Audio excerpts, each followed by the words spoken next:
Today I will show in this video how to make a fidget spinner out of bottle caps using a small bearing.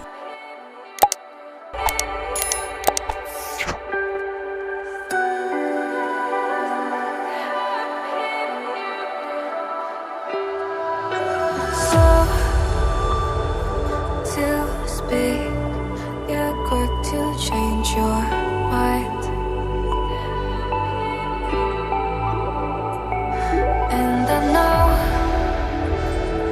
it's me that followed you in blind.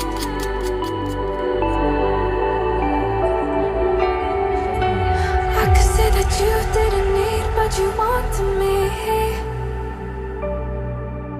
Maybe I was wrong.